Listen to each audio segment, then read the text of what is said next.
Good morning, friends on YouTube and Zoom. We'll begin our devotional in just a few moments.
Good morning, friends, and welcome to our daily devotional. We'll begin in just a moment.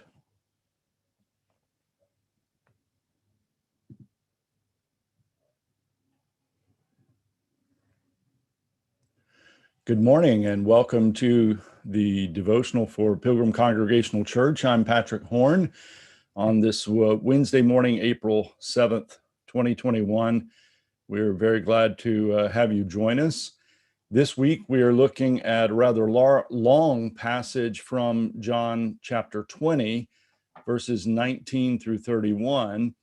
And this passage contains the story of Thomas. And I want us to focus on the story of Thomas this morning. I'm going to read the entire account from 24 to 29, which contains the relevant information about the story of Thomas. So this is John 20, verses 24 through 29. But Thomas, who was called the twin, one of the 12, was not with them when Jesus came. So the other disciples told him, "We have seen the Lord." But he said to them, "Unless I see the mark of the nails in his hands and put my finger in the mark of the nails and my hand in his side, I will not believe." A week later, his disciples were again in the house, and Thomas was with them. Although the doors were shut, Jesus came and stood among them and said, "Peace be with you." Then he said to Thomas, "Put your finger here and see my hands. Reach out your hand and put it in my side. Do not doubt, but believe." Thomas answered him, "My Lord and my God." Jesus said to him, "Have you believed because you have seen me? Blessed are those who have not seen and yet have come to believe." Well, this, of course, is the well-known story of doubting Thomas. And I would like this morning to raise some questions or maybe even criticisms of why we refer to Thomas as doubting Thomas. Even though the version I read uses the word doubt, the Greek word in this version or in this text is actually not faithing, that is, not believing. So it's not exactly the same as doubt, because, of course, doubt has to do with a doubting whether some particular fact or other is true. Whereas faith has to do with living a certain way. And in this case, Jesus is saying, don't abandon this way of living, of following me, but rather believe, have faith. And Thomas's response is one of faithfulness. And the key word there in the Gospel of John is the use of the word Lord, which is an expression of one faithfully following Jesus.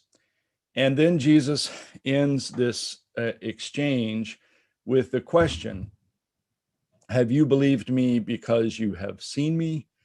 Blessed are those who have not seen and yet have come to believe. Well, this is extremely important for us because, of course, most of us will never see Jesus in this way. That is, in this particular way of being able to put our hands in the nail prints and in the wounded side. And yet we are called to believe, to have faith. And Jesus seems to recognize this and seems to, in this story, to express fully the fact that faith will require living without having seen these things with our own eyes, without having felt them. And I think this is so important for the nature of faith. That is, that our faith is ultimately in God, and that that faith is, of course, encouraged and inspired by the testimonies we have in the Bible, and by, of course, others in our lives who have strengthened us and encouraged us. But at the very foundation has to be this faith that that it is God who is calling us and who wants us to do His will. Let's close with this word of prayer from W.E. Orchard.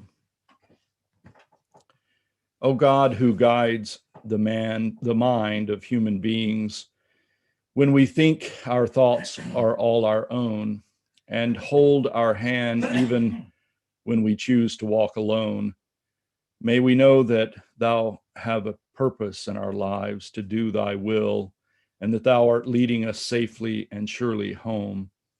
Gone are the days when we were content to live for the passing hour and the transient joy.